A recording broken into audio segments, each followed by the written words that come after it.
et bon dimanche. Dans la famille Duhamel, je demande Patrice.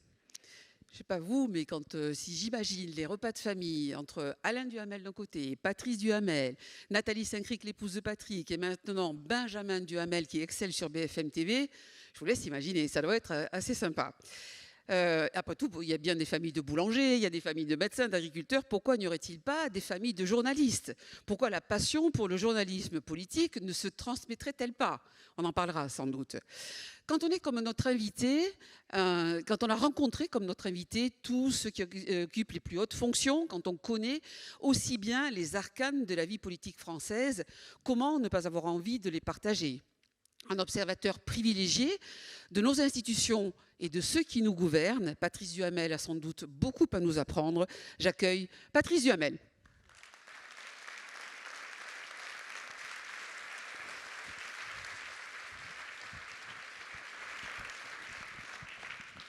Et j'ai oublié dans le casting... Vous avez oublié ma nièce. Exactement, on a oublié votre nièce, Amélie Oudéa-Castéra, excusez du peu, la ministre des Sports, puisque c'est la fille de votre sœur. De ma sœur cadette, et dont le père est d'une famille de d'Oloron, je crois. C'est ça. Oui, Castéra, effectivement, ça sonne bien béarnais. On est ravis de vous avoir, Patrice Duhamel. Effectivement, je disais en plaisantant... Mais on ne parle pas tellement politique dans la question que j'allais vous poser. Déjeuner ou dîner de famille, parce que je pense que ça serait un peu violent. Et donc, on parle beaucoup de tennis. Oui. D'ailleurs, vous avez joué au tennis Beaumont. J'ai un vieux copain ici que j'ai vu tout à l'heure avec beaucoup de plaisir, Patrick de Stampa, que vous connaissez. Oui, ancien président de la CCI. Et on s'est connus il y a 60 ans, vous voyez, vous vous rendez compte? Ouais. Et qui avait gagné? C'est lui. Mais pas ici à Pau, à Roland-Garros. Ah, voilà, très bien. Vous jouez toujours au tennis? Un petit peu, avec mon frère aîné de temps en temps, avec Alain, qui a 83 ans, continue à jouer au tennis, sur le conseil de son cardiologue. Ça conserve le journalisme. Je ne sais pas ce que vaut le conseil, mais en tout cas... Ça conserve le journalisme politique?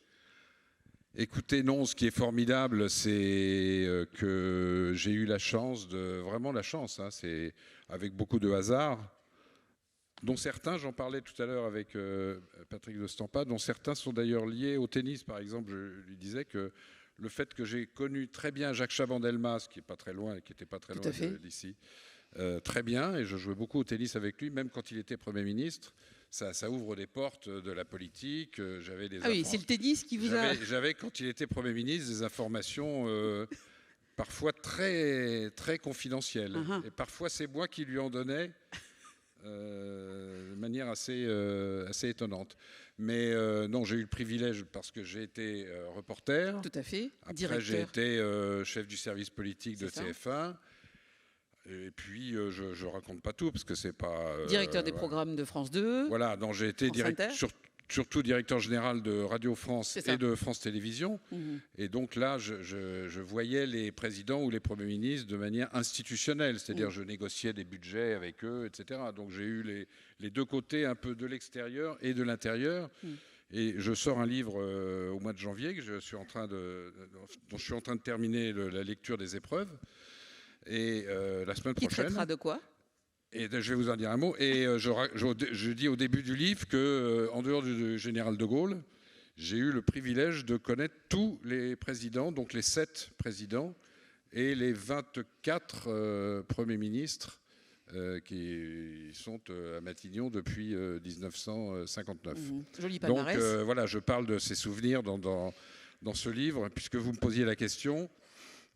Ça va s'appeler, ça ne vous dira pas grand-chose sur le contenu du livre, donc j'expliquerai. Ça va s'appeler Le chat et le renard. Vous voyez que...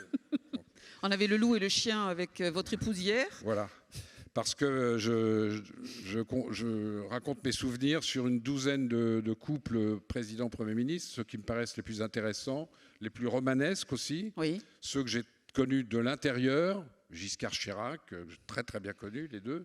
Et qui était le chat, qui était le tigre? Et la bagarre entre les deux.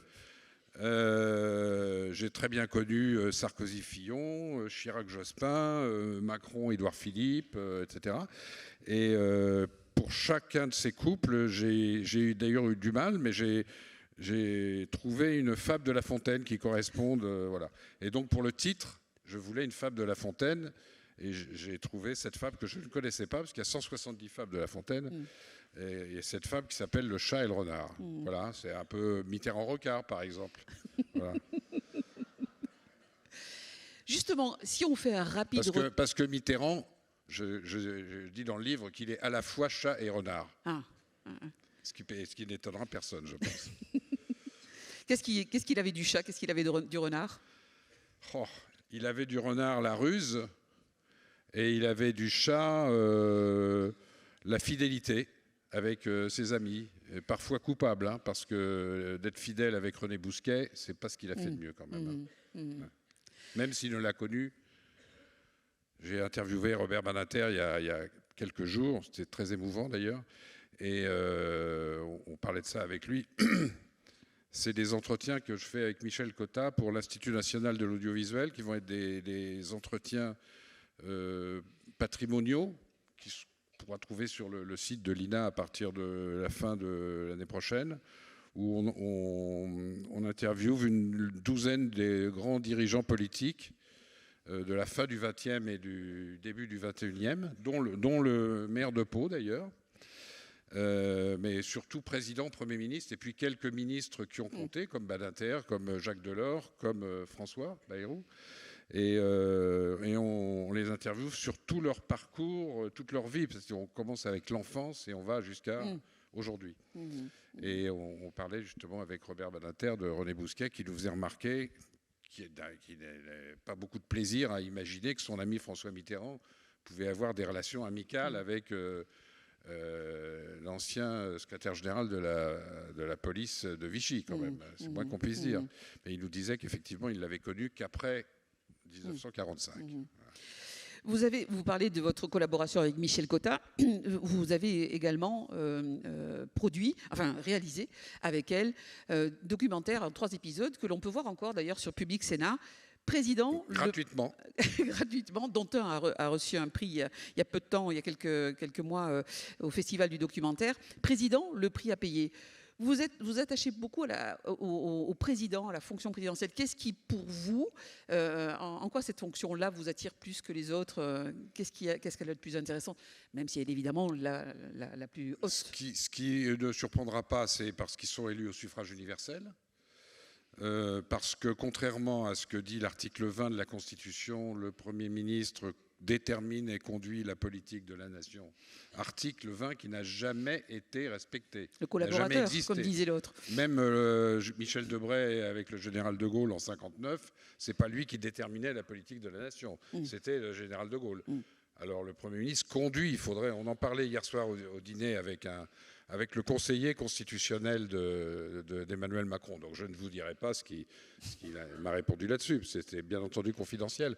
Mais c'est très étrange, un article aussi important qui n'est jamais respecté. Et les relations entre le président de la République et le Premier ministre, c'est quelque chose d'assez fascinant. Donc j'ai quand même très bien connu tous les présidents depuis Georges Pompidou.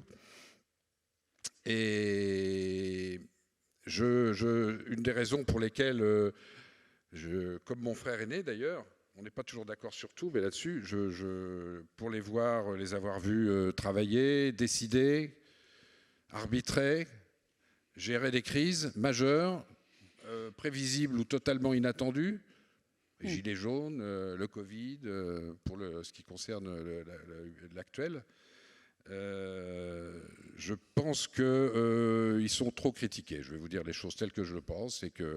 Alors, est-ce qu'il faut les réhabiliter? Peut-être que le mot est un peu fort, mais voilà, ce qui me frappe chez eux, j'ai très bien celui des 7 que j'ai connus de Pompidou à Macron, c'est Giscard, ce qui m'a d'ailleurs valu une étiquette de journaliste giscardien pendant des années et des années, très longtemps. Et le soir de son installation à l'Élysée, de son investiture, c'était pas le soir d'ailleurs, c'était le matin, parce que quand il est remonté les Champs-Élysées à pied, il m'avait proposé de suivre en montant les Champs-Élysées. Je me suis d'ailleurs rendu compte que c'était très fatigant de monter tous les Champs-Élysées à pied comme ça. Il y a un faux plat. Avec le micro et en commentant pour la télévision. Et j'étais loin derrière lui, hein, j'étais pas 2 mètres, j'étais 20 ou 30 mètres derrière lui.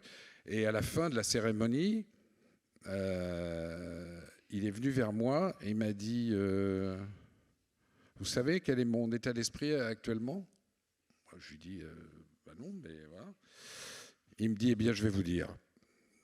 Depuis mon élection et encore plus depuis aujourd'hui, je suis seul.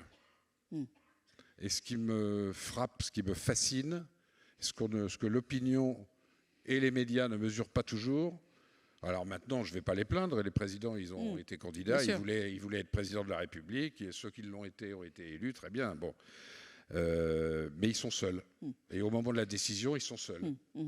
Voilà. Et dans le jour de l'installation, c'est dans la tradition des présidents de la 5e, puisque le président de la 5e est le chef des armées, ce qui n'était pas le cas avec les constitutions précédentes.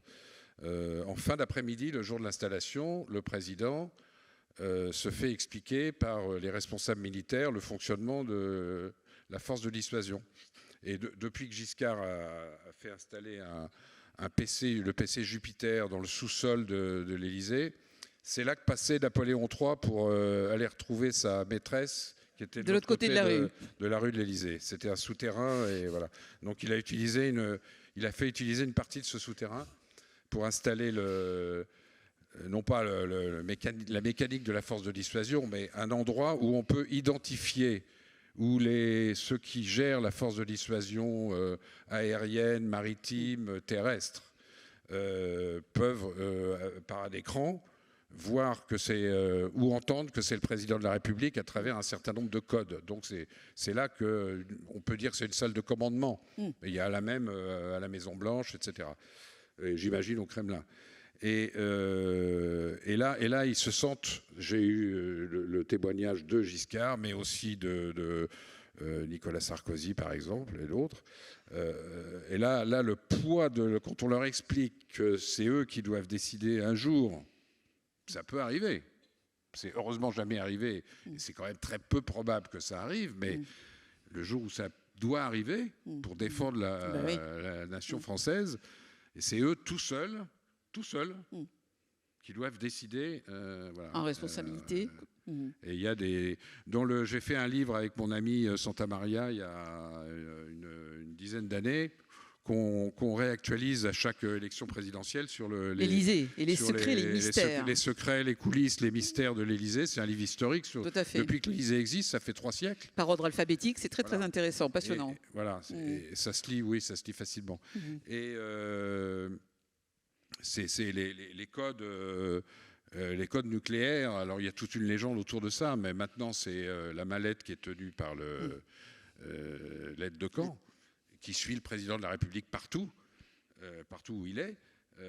Mais avant, c'était un code qui était sur un petit bout de papier. De Gaulle, il le mettait dans une espèce de petite chaîne.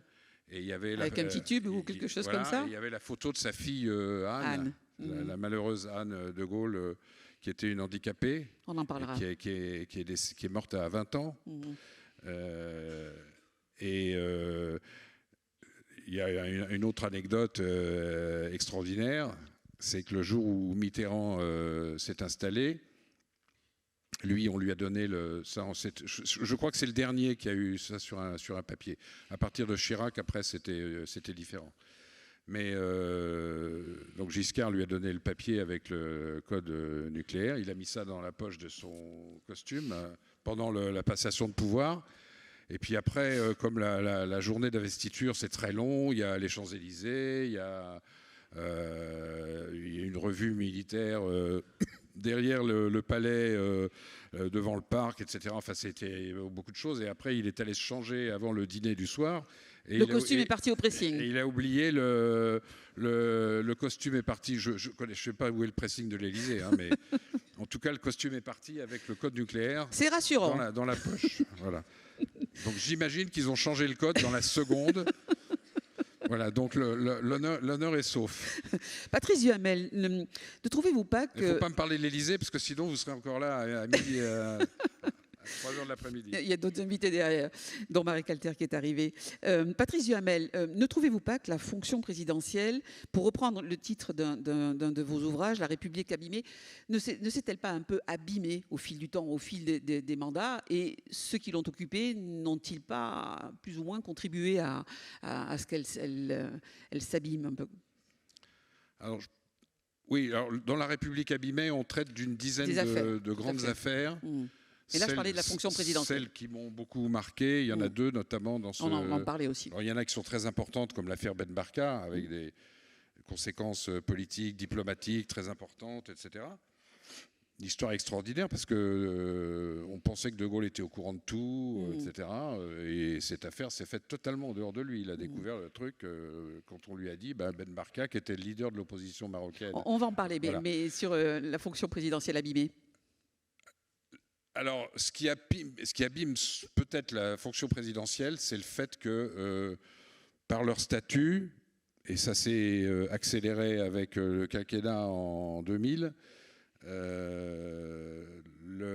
la tentation de vouloir exercer à peu près l'intégralité des fonctions, de vouloir prendre trop de décisions, de rentrer trop dans le détail.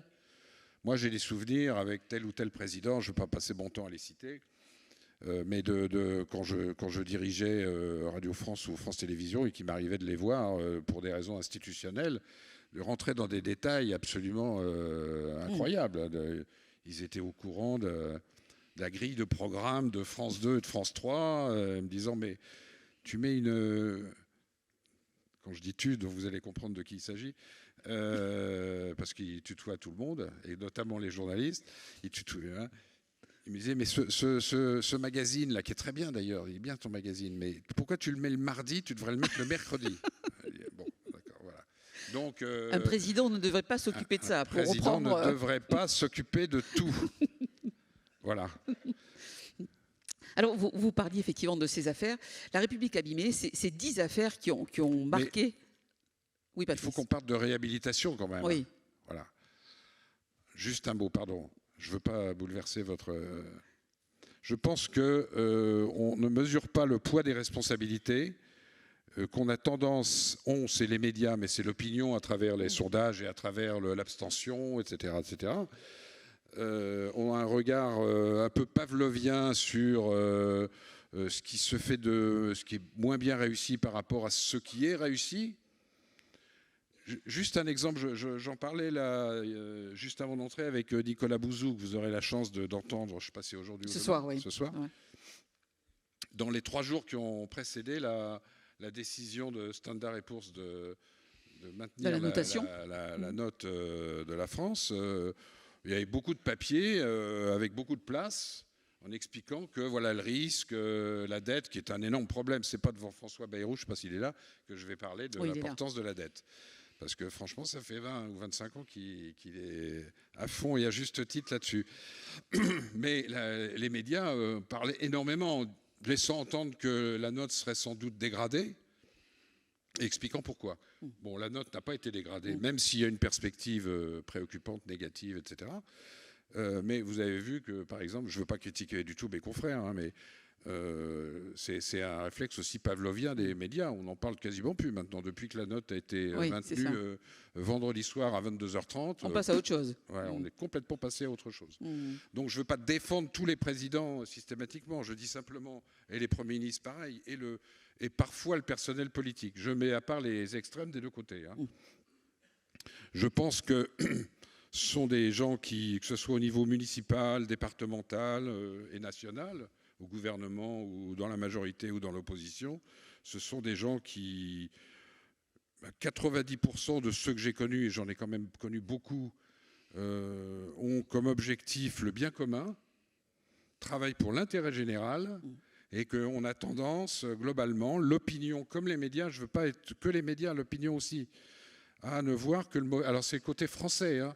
Dans le livre que je sors là en janvier, la conclusion du livre, les dernières phrases, je reprends, je les compare pas parce que je dirais pas qu'ils sont incomparables tous les deux, mais ils sont incomparables l'un par rapport à l'autre.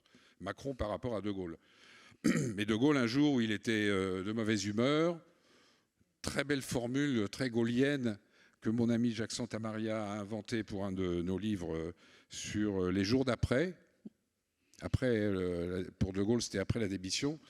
Et il avait trouvé, c'est un scénariste et un historien, donc il trouve très belle formule. Et il a parlé du haut chagrin du général de Gaulle, parce que le général de Gaulle ne peut pas avoir du chagrin, c'est forcément du haut chagrin. Et donc, un jour de haut chagrin, il avait dit dans un cénacle privé comment gouverner la France avec 258 variétés de fromage. Vous voyez très bien ce que ça voulait dire, c'est-à-dire le poids des corporatismes, une forme d'égoïsme. Bon. Et Macron, 50 ans après, il fait un discours il y a quelques années où il pourfend les Gaulois réfractaires. Ce qui est le sous-titre du livre que mon frère Alain a sorti il y a 3 mois. Lui, il dit les gaullistes trop réfractaires, d'ailleurs.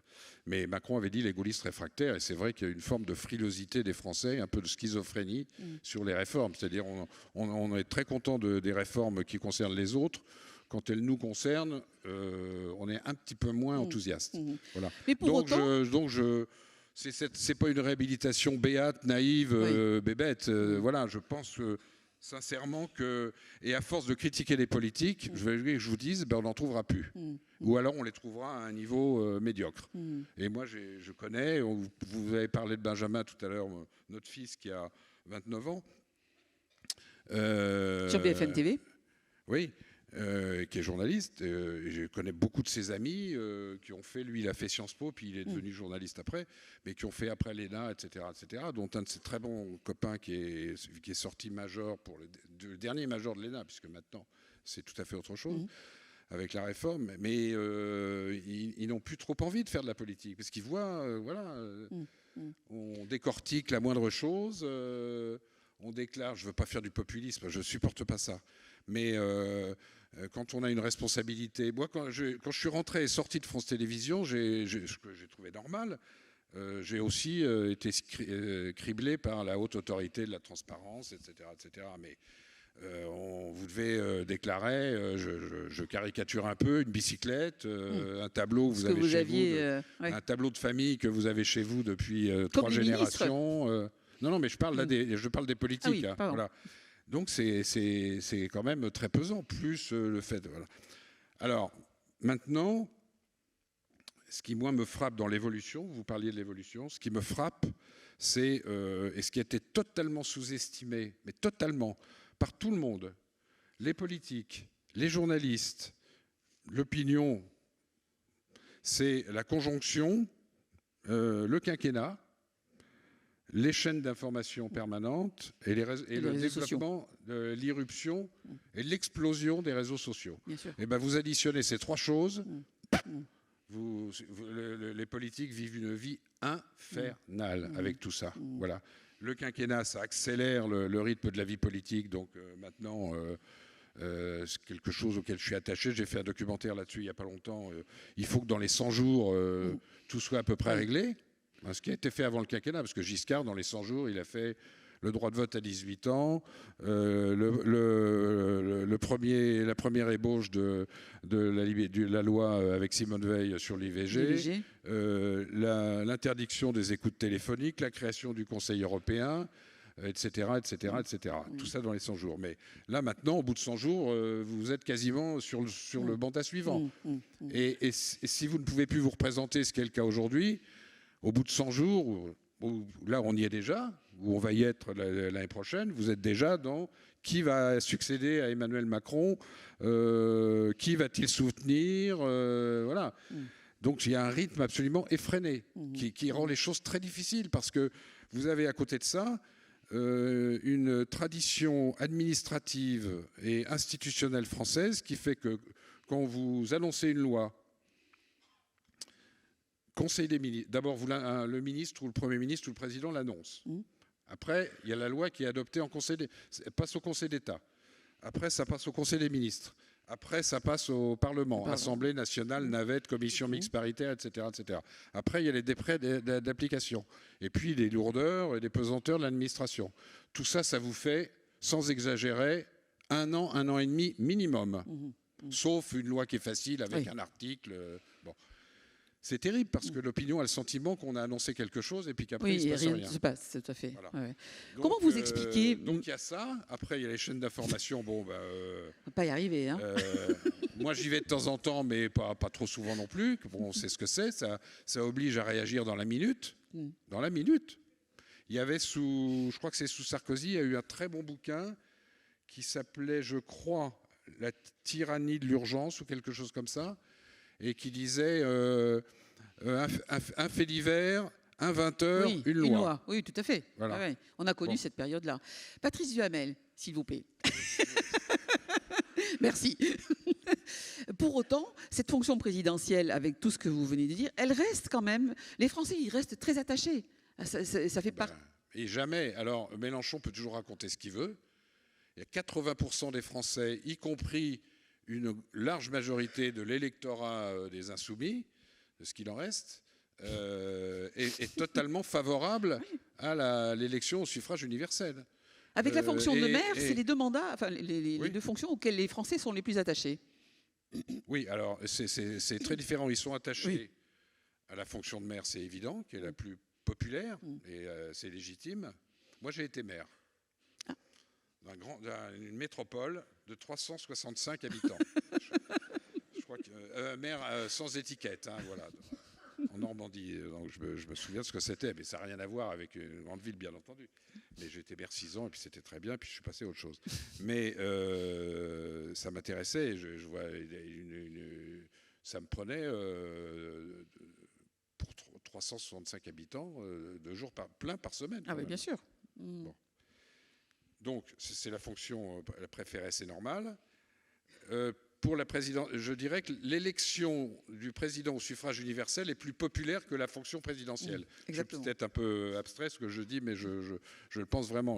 Voilà. Et ce qui est vraiment navrant, c'est que la participation baisse au scrutin. L'abstention augmente. Après scrutin. Voilà. Dans tous les présidents que vous avez connus, vous n'avez pas connu le général de Gaulle. Pourquoi, encore aujourd'hui, la stature du général de Gaulle reste aussi importante et prégnante dans la Ve République? Oui, mais alors là, je vais vous faire une réponse d'une banalité affligeante. Hein. D'abord parce que c'est l'homme du 18 juin 40 qui a sauvé l'honneur de la France, tout simplement, voilà, et peut-être même la France tout court. Pas seulement, quand même. Ensuite, il a fondé la Ve République, qui a quand même référendum de 69, donc elle a 74 ans, si je ne m'abuse, si mon calcul est bon, ce qui est extraordinaire par rapport aux autres constitutions. Donc elle est solide. Il y a eu, je crois, il y aura le 4 mars un congrès à Versailles pour ajouter l'article sur l'IVG, la constitutionnalisation de l'IVG. Donc ça fera peut-être 25 révisions constitutionnelles. Mais elle est encore solide et elle permet d'affronter Je suis en train de travailler avec Michel Cotta et un historien universitaire, Jean Garrigue, qui a fait beaucoup de livres aussi sur la vie politique française, sur un documentaire pour France 5 sur le thème comment les exécutifs affrontent les crises et comment la Constitution leur donne les instruments pour affronter les crises.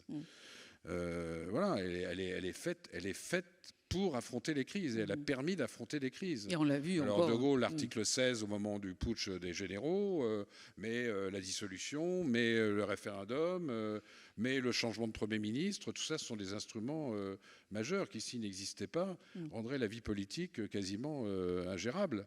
Donc, voilà. Donc, il a fondé... Et puis, il y a sa stature. Il y a voilà, cette espèce de mélange extraordinaire de vision et en même temps de proximité. J'ai toujours été fasciné par cette proximité qu'il avait avec les Français. Alors les voyages officiels à ce moment-là, ça n'avait rien à voir avec ce que c'est aujourd'hui. Hein. Il avait juste ses 4 gorilles et personne d'autre autour de lui. Il allait en avant de la foule, il ne voyait rien en plus. Donc les gorilles, ils étaient là pour lui dire... voilà, parce que quand il n'avait pas ses lunettes, il ne voyait absolument rien. Et il y avait cette proximité extraordinaire, alors que quand on le voit hier à la télévision, ou qu'on le voit à Londres ou ailleurs, on imagine, c'est le plus hautain et le plus lointain de tous les présidents qu'on a eus. Et un sens de l'humour Et de la formule. Moi, j'en ai pas profité, malheureusement, parce que le sens de l'humour des présidents, ils le font de temps en temps, comme faisait François Hollande en public, mais ils le font surtout en privé. Et puis pour critiquer leur Premier ministre, leur gouvernement, les journalistes, etc. Mais moi, le sens de la formule de De Gaulle, j'espère qu'il n'y a pas de militaires dans la salle. Un jour, c'est rapide, hein, je vous rassure. Un jour, il invite à dîner une dizaine de camarades de Saint-Cyr, quand il est à l'Élysée. Donc des anciens camarades. Hein. Et ils sont une dizaine. Et puis dans la dizaine, il y en a un qui est connu quand il a bu un peu pour raconter un peu n'importe quoi. Et donc ses voisins de table font boire. Et puis à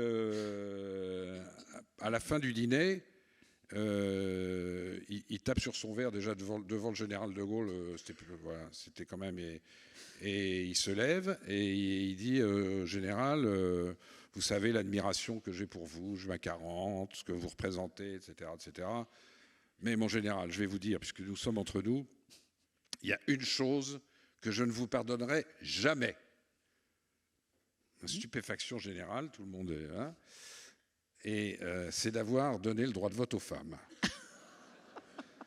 Et alors il y a un silence de 10 secondes.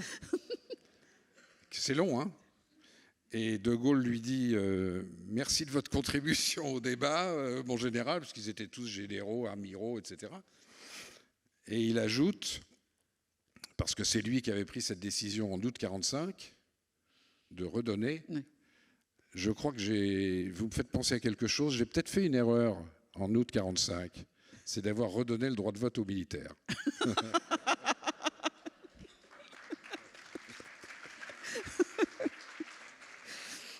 Et là, il ne l'avait pas préparé, puisqu'il ne s'attendait pas à ce que... Voilà. Quand même une belle effectivement, histoire. On a souvenir les uns et les autres de beaucoup de ces formules.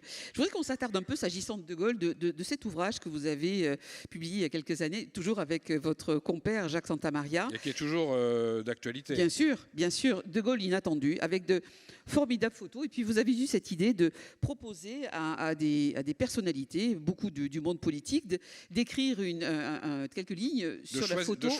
De choisir l'événement qui leur paraissait, sinon le plus important, en tout cas un événement marquant de la vie personnelle ou politique ou publique du général de Gaulle.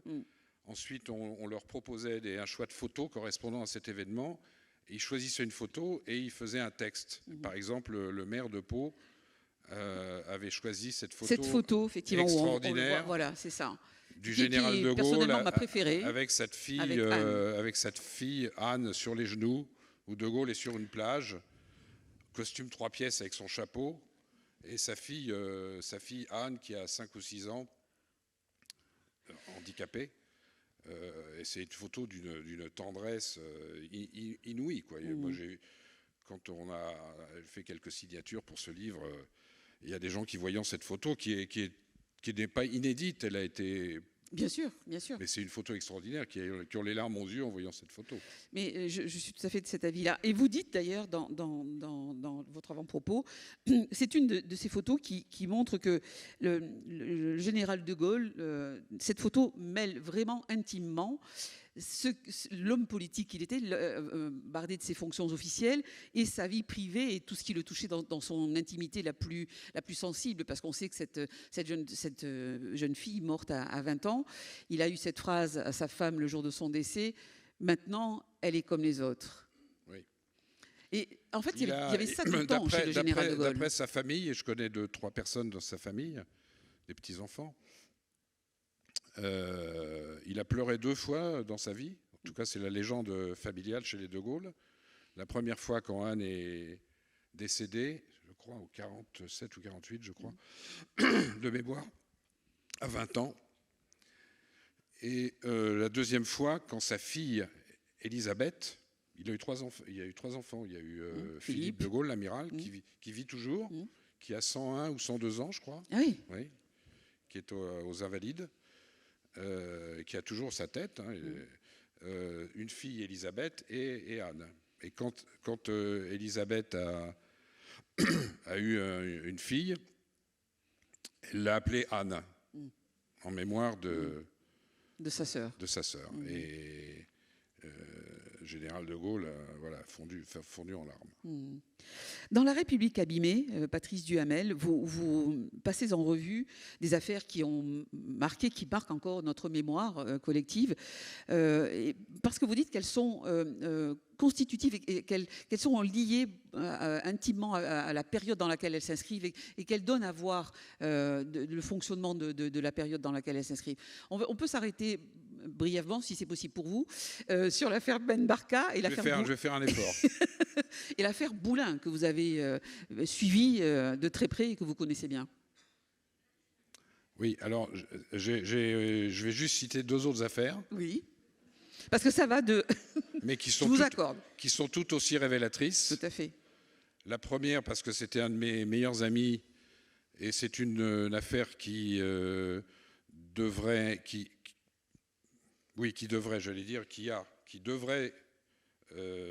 faire réfléchir certains médias. C'est l'affaire Baudis. D'ailleurs, c'est pas l'affaire Baudis, c'est l'affaire Allègre. Parce qu'on a dit que c'était l'affaire Baudis. C'était absolument pas l'affaire Baudis. Il a été qu'une victime de la rumeur toulousaine et des médias, y compris de journalistes importants en activité aujourd'hui. Affaire absolument effrayante. Et puis l'affaire Markovitch, qui est une affaire qui m'a toujours bouleversé. Pompidou. Je pense que tout le monde, ou à peu près tout le monde, doit connaître cette affaire. À l'automne 68, il y a un petit mafra sans grand intérêt, playboy, qui s'appelait Stéphane Markovitch, qui était un ancien chauffeur, garde du corps et doublure au cinéma d'Alain Delon, qui est assassiné, une balle dans la tête. Donc c'est, je pense qu'il y a la mafia, puisqu'on n'a jamais su. Enfin bon, c'est en général la signature d'une forme de mafia, de la grande criminalité. Et à partir de là, je passe les détails, parce qu'il y en aurait pour 1 heure. À partir de là, il y a une machination qui est montée par un certain nombre d'adversaires politiques du général de Gaulle.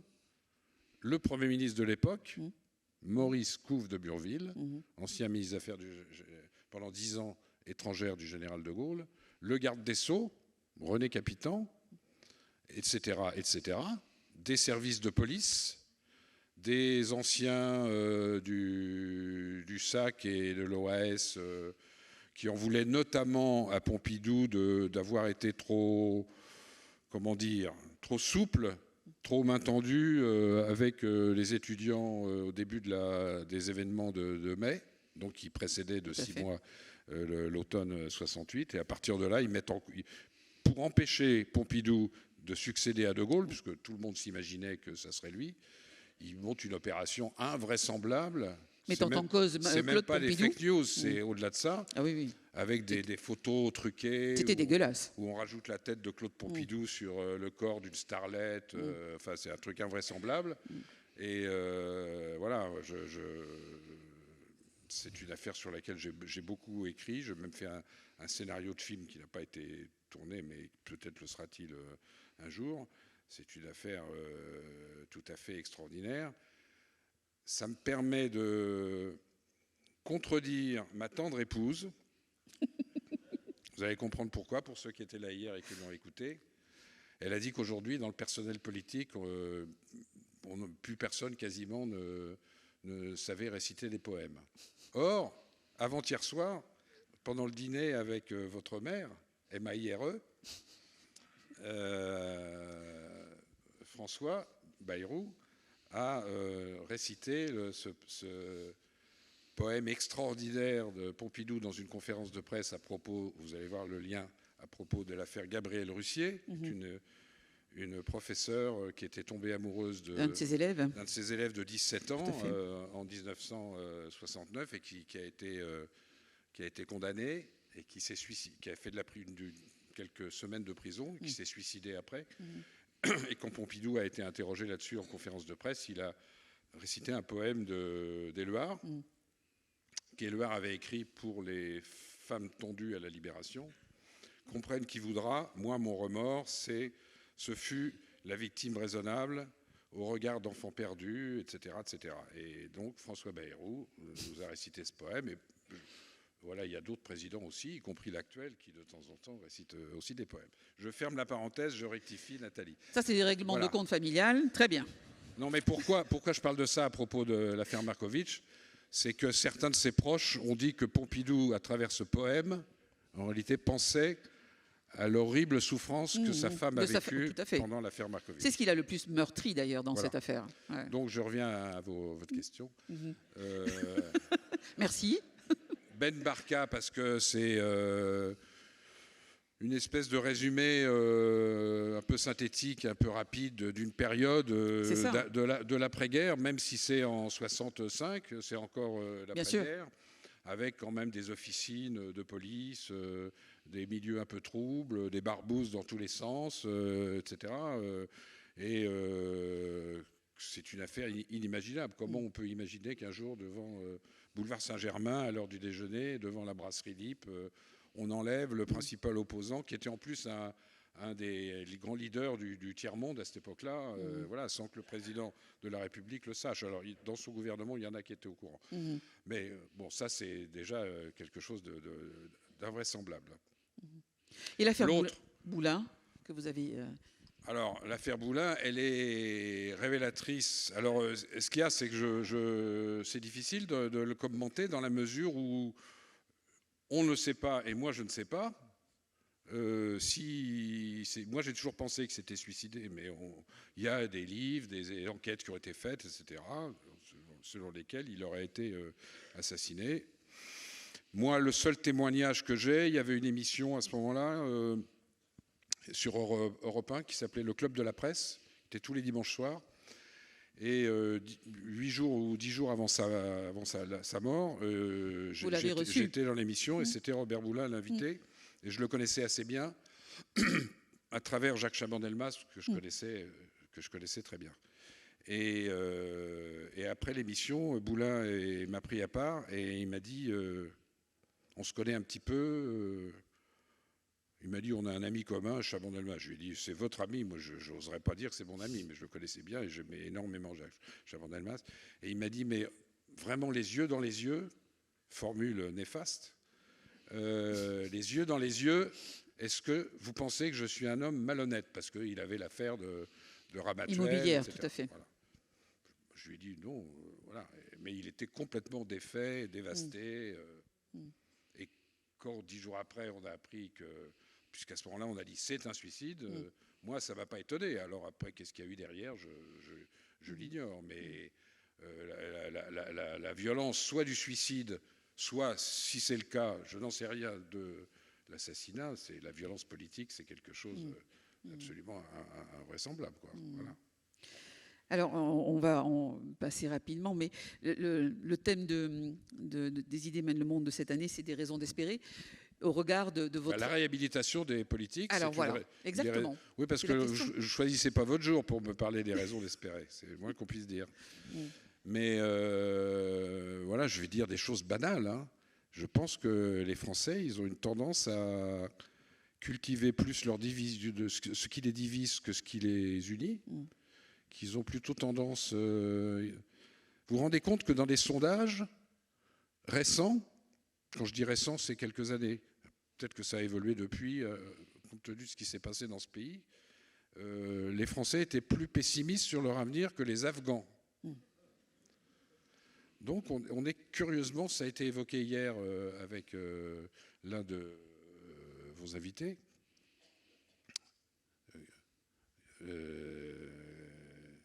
j'ai un petit trou de mémoire. Oui, moi aussi. Troisième jour. Non, sur cette espèce de schizophrénie, Gilles Kepel. Ah. Avec cette espèce de schizophrénie des Français qui sont a priori optimistes pour eux, mais qui sont pessimistes pour le pays et avec des amplitudes énormes. Voilà, on cultive plus ce qui nous divise. Encore une fois, je ne parle pas trop des extrêmes, même si maintenant, en tout cas aux dernières présidentielles, il n'était pas loin de 40%. Ils étaient autour de 40% au premier tour. Et voilà, et qu'ils ne mesurent pas toujours les difficultés qu'il y a à gouverner ce pays, et que c'est évidemment Les exécutifs successifs prennent de très mauvaises décisions. Je suis très ami avec, et j'ai beaucoup d'admiration, vraiment amicale et professionnelle pour Franz-Olivier Gisbert, qui vient de sortir un bouquin formidable, mais que je trouve quand même très, très, très, très pessimiste, quoi. Il considère que depuis Mitterrand, et encore, il met plus ou moins Mitterrand dedans, voilà, ils sont tous nuls, etc. Ben, voilà. Moi, je ne sais pas mon avis. Voilà. Donc, je trouve que il faut être un peu plus... Bon, on n'a pas des raisons d'espérer tous les jours, c'est le moins qu'on puisse dire. Hein, ce qui s'est encore passé hier soir, c'est absolument effrayant. Mais voilà, ces raisons d'espérer, elles existent. Et on est un pays solide, on a une culture universelle, voilà, on a une jeunesse géniale. Moi, je suis plutôt optimiste et confiant. Voilà. Ah bah c'est super, comment ne pas s'arrêter là avec ce mot de conclusion. Merci beaucoup Patrice Duhamel, c'est une chance de vous avoir. Merci.